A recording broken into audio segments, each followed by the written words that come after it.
안녕하십니까. 저는 한국건설기술연구원에 재직 중인 노호정이라고 합니다. 만나서 반갑습니다. 오늘 이상철 교수님 이제 초청으로 이제 여기 고대 처음 오게 되었는데요. 이제 정부 출연 연구기관에 대한 뭐 간략적인 소개와 저희가 하고 있는 연구들에 대해서 좀 간략하게 소개하는 시간을 가지면 좋지 않을까 생각해서 발표를 좀 준비했습니다. 먼저 이제 정부 출연 연구기관이란 이제 그림에서 보시다시피 운영 재원의 일정 부분 이상을 정부 출연금으로 충당하는 연구기관으로서 좀 특이한 성질을 가지고 있습니다. 보통은 이제 회사 같은 경우에는 가지고 있는 돈을 가지고 이제 그 돈을 가지고 운영을 하고 수익금을 내고 남는 것을 잉여 자본으로 해서 회사를 발전시키지 않습니까? 근데 이제 저희는 이제 국가 R&D 과제를 수주해서 이 부분을 통해서 저희 인건비를 충당하고 뭐 연구 과제도 하고 발전도 하는 그런 조직이라고 하시면 될 것 같습니다. 그래서 정부 출연 기관은 국가과학기술연구회 NST라는 그런 소관으로 이루어져 있고 25개 연구기관이 이제 있습니다. 그 중에서 이제 저희가 좀 추려왔던 이 연구기관들은 환경전공으로서 모두가 이렇게 갈 수 있는 연구기관이거든요. 이제 보시면은 키스트 이 근처에 있죠. 키스트나 저희 건설기술연구원 그리고 대전에 있는 화학연구원 뭐 이렇게 지자연 안전평가 연구소 등 굉장히 그래도 많은 정부 출연 연구기관이 환경 전공으로서 갈 수는 있습니다. 물론 가기 쉬운 건 아니지만 그래서 이제 정부의 과학기술 정책 및 전략에 따라서 국가적으로 중요한 연구 과제를 이제 수행하는 것을 목표로 합니다. 그래서 연구 성과를 이제 산업계에 기술을 이전하여 이제 상용화를 촉진하고 기술 발전을 통한 경제 성장을 기여한다 그런 의의를 가지고 이제 만들어지게 되었습니다. 그래서 이 국가과학기술연구회라는 곳은 무엇이냐 하시면 이제 연구기획과 연구기관의 발전 방향에 대해서 이제 기획을 하고요. 연구기관의 협동 연구를 이제 지원하는 그런 연구기에 대한 그런 종합적인 컨트롤 타워라고 이렇게 보시면 될 것 같습니다. 그래서 정부 출연 연구기관은 이렇게 그림에서 보시다시피 기초적인 원천기술 개발이나 이런 부분들을 연구하는 것이 아니라 산업에 직접적으로 바로 이렇게 적용할 수 있는 그런 기술들을 개발하는 것을 목표로 하고 있습니다. 그래서 이제 저희가 했던 어떠한 해수 담수화 공정에 대한 동영상을 좀 만들어 왔는데요. 이제 저희가 에너지기술연구원이랑 저희 건설기술연구원이랑 공동 연구를 통해서 해수 담수화 공정을 했던 그런 연구 과제입니다. 이제 저희 연구원이고요. 이제 일산에 있습니다.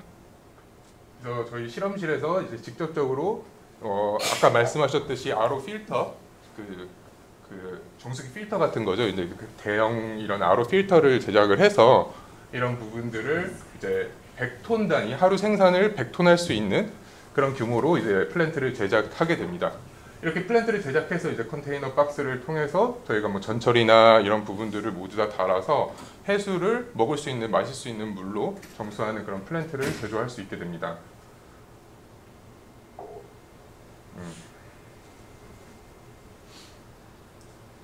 그래서 이렇게 만들어진 이제 저희 해수담수화 공정을 제주도로 이제 이동을 하게 됩니다.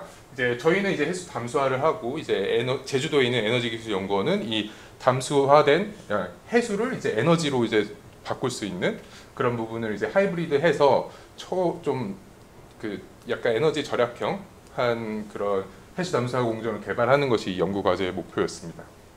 그래서 이런 부분들. 그래서 이제 제주도에 있는 에너지기술연구원이거든요. 그래서 이쪽에 이제 저희가 연구 장치를 이제 갖다 놓고 같이 이제 하이브리드 공정을 이제 꾸려서 어느 정도 우리가 해수 담수화 공정의 에너지를 절약을 할 수 있는지 이런 부분들을 연구하는 좀 큰 스케일의 연구를 진행하는 연구기관으로 이해해 주시면 될 것 같습니다.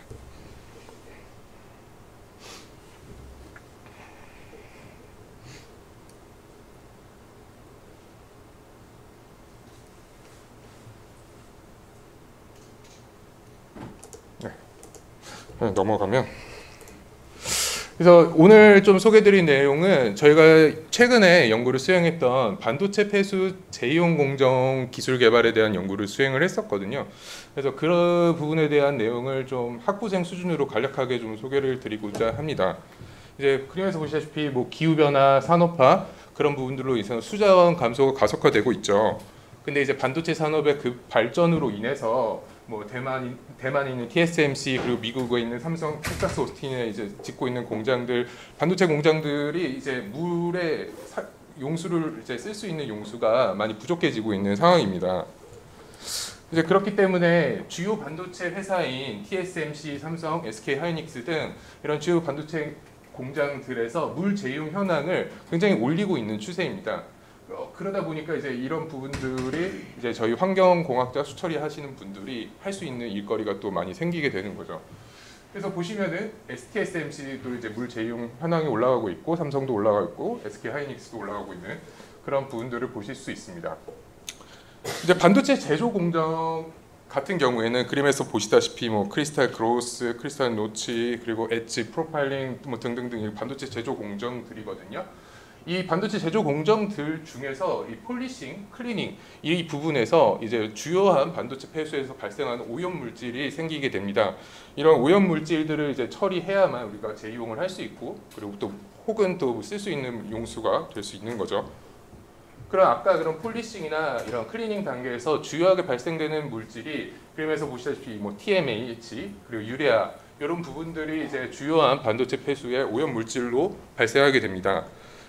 그래서 이제 TMAH 같은 경우에는 피부 부식을 자극시키고 심각한 눈 손상, 뭐 자극하고 수생 환경에 유해성을 끼칠 만큼 뭐 독성이 굉장히 강한 그런 물질로 보시면 될 것 같고 유레아 같은 경우에는 뭐 특정 표적 장기 독성 단일 도출하고 그리고 피부 부식을 자극하고 이런 독성 물질들이 발생을 하고 있습니다.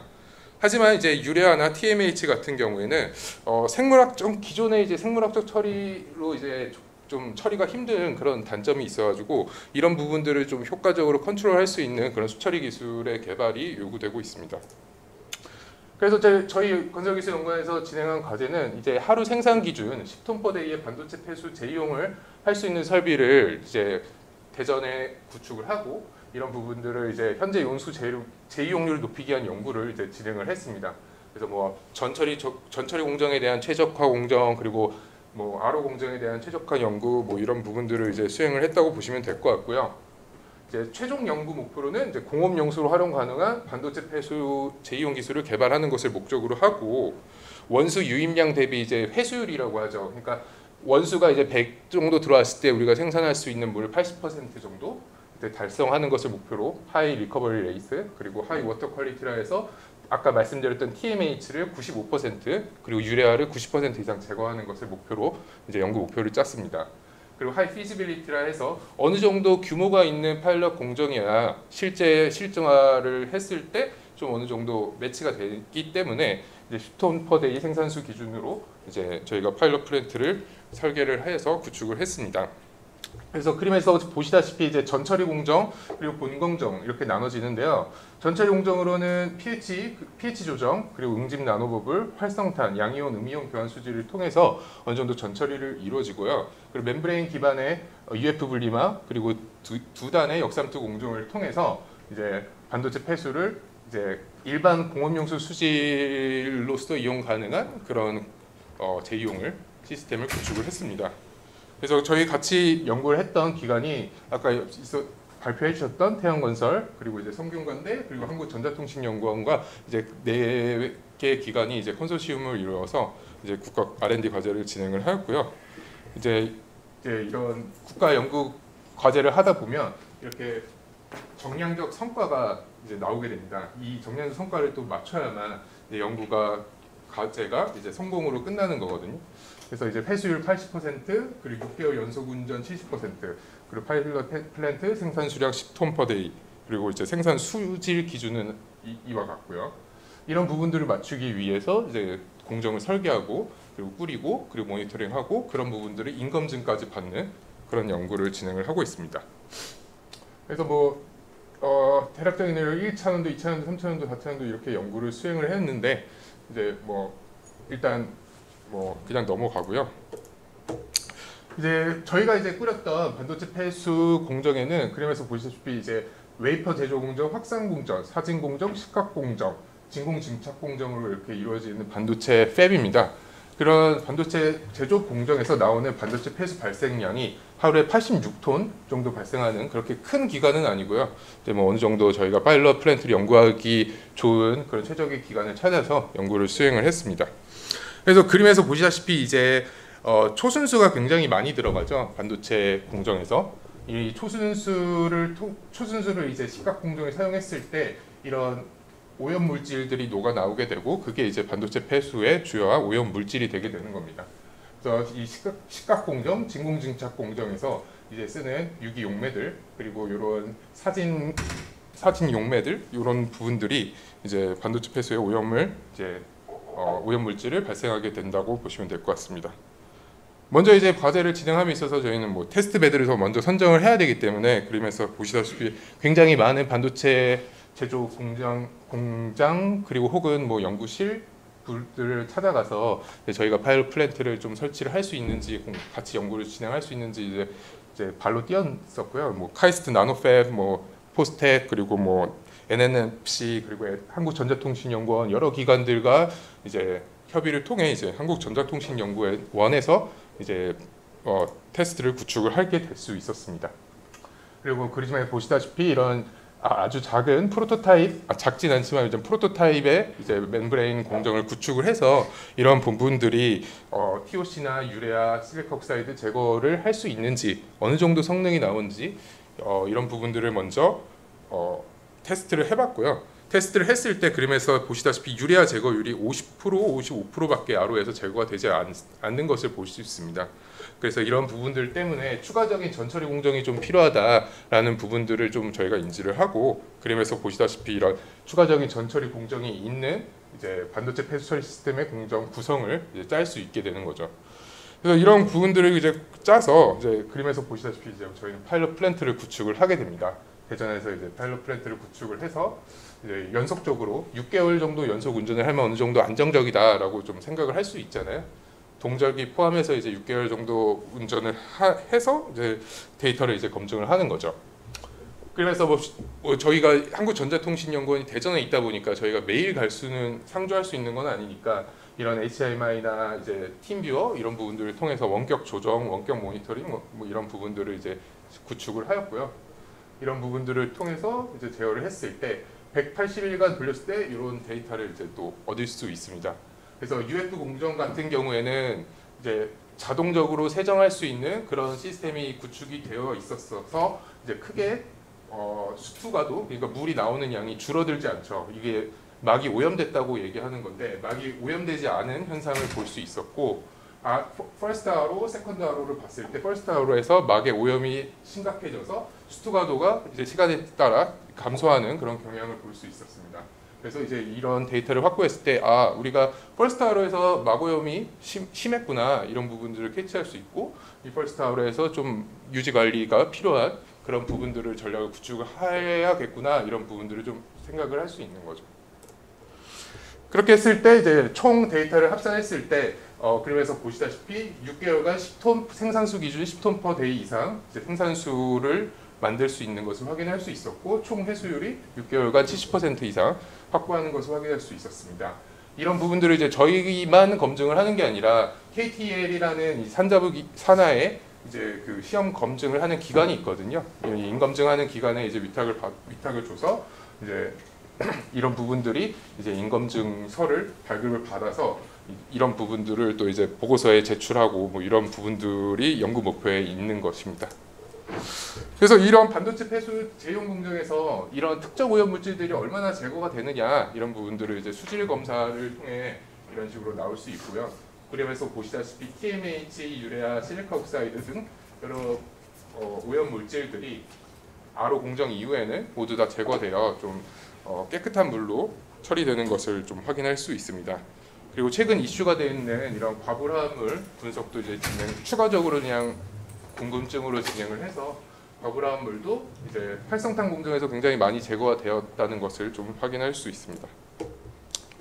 그리고 이런 제2용 공정이 어쨌든 저희가 산업적으로 이용을 할 수 있으려면 어느 정도 경제성이 나오는지 평가를 해야 되는 부분이 있습니다.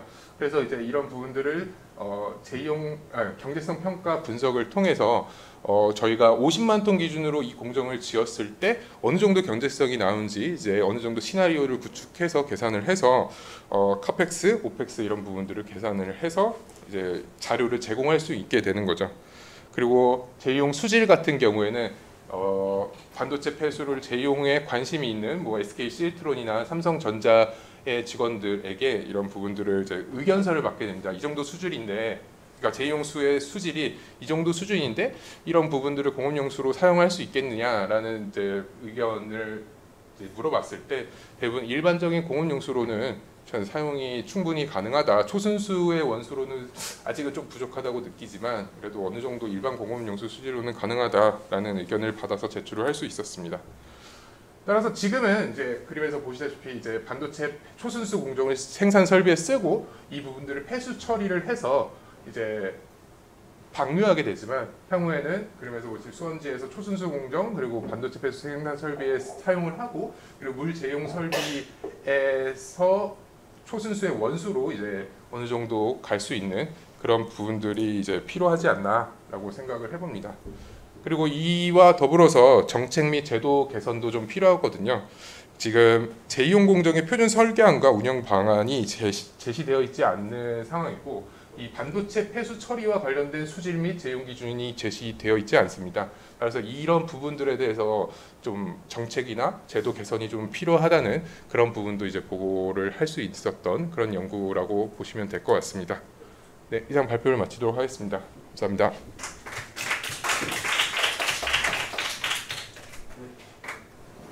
요즘에 핫하고 재밌는 주제에 대해서 발표해 주셨는데 혹시 질문 있는 학생들 있으세요?